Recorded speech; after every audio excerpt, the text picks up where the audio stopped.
Est-ce que chanter fort est dangereux pour votre voix? C'est vrai.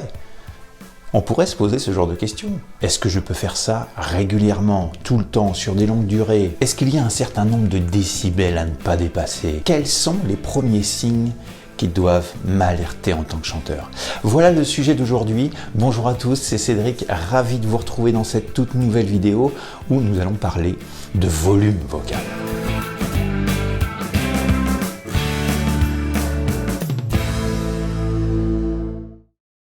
Alors, est-ce que chanter fort est dangereux pour la voix? Alors moi, je vous répondrai que oui, ça peut être dangereux.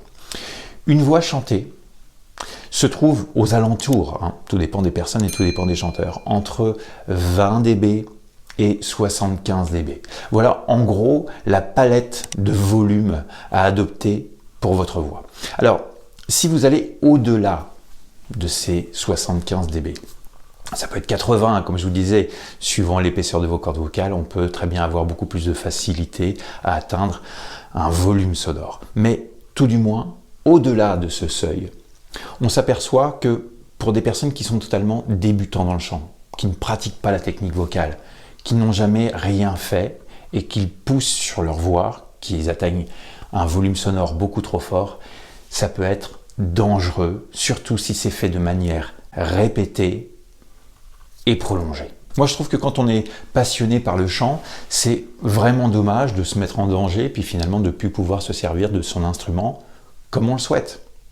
Alors, suivant votre âge, vous pouvez très bien, par exemple, avoir une vingtaine d'années et de faire les choses comme ça le vient. On l'a tous fait, hein. Moi, le premier d'ailleurs. On se dit, tiens, allez hop, j'y vais, j'ai l'énergie, je pousse. Et puis finalement, on ne s'occupe pas du tout de notre instrument. Et puis on se demande pourquoi. Rapidement, on est fatigué. Pourquoi on n'arrive pas à faire une chanson complètement, ou que d'un seul coup on est obligé de stopper parce que on n'a plus d'énergie. Autre exemple, quelqu'un qui n'a pas forcément fait attention à sa voix dans sa jeunesse se retrouve avec une voix totalement flinguée. Pour certains, parce qu'ils n'ont pas eu entre guillemets le choix d'assurer plein de dates et puis d'y aller même si la voix est fatiguée, mais pour d'autres, ils n'ont eu aucun respect sur leur voix. Alors, comment savoir si nous faisons n'importe quoi?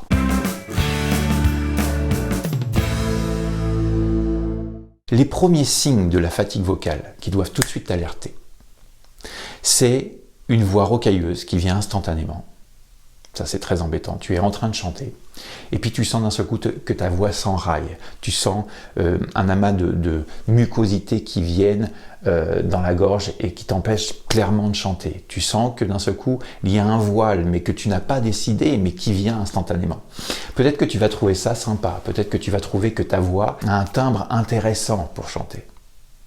Le problème, c'est que ce n'est pas toi qui l'as décidé. Ce n'est pas un effet de voix, ce n'est pas techniquement que tu as décidé de donner cette voix plus rocailleuse, c'est simplement de la fatigue vocale. Donc, si tu ressens ça, tu es sur une pente glissante. Peut-être pas pour aujourd'hui, peut-être pour demain. Peut-être pas pour demain, mais peut-être dans 6 mois. Donc, ça doit t'alerter tout de suite. Voix rocailleuse pendant que tu es en train de chanter, peut-être mauvaise technique vocale et une action prolongé.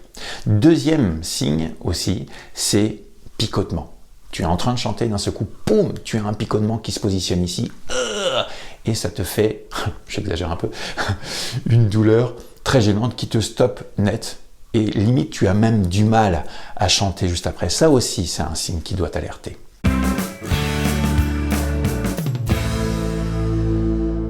Alors si ce type de choses t'arrive, et tu verras que si tu pratiques la technique vocale, c'est le genre de choses qui arrivera de moins en moins. Tu dois stopper tout de suite.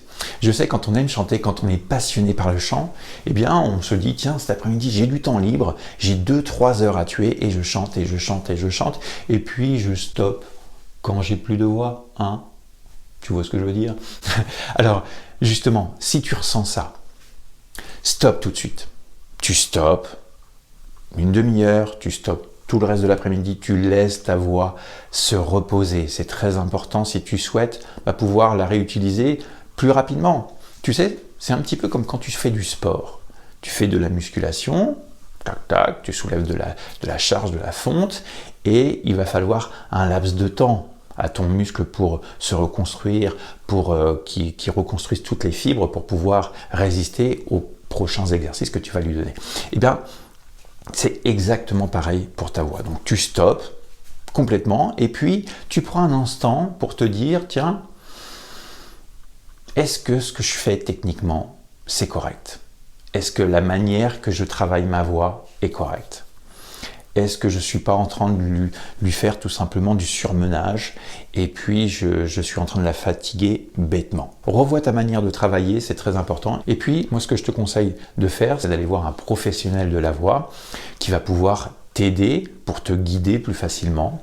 Et puis, surtout, régler cette difficulté que tu n'arrives peut-être pas à régler tout seul, car peut-être que tu as vu 2-3 exercices et puis tu t'es dit, tiens, je fais ça parce qu'un tel fait ça et ça va régler les choses.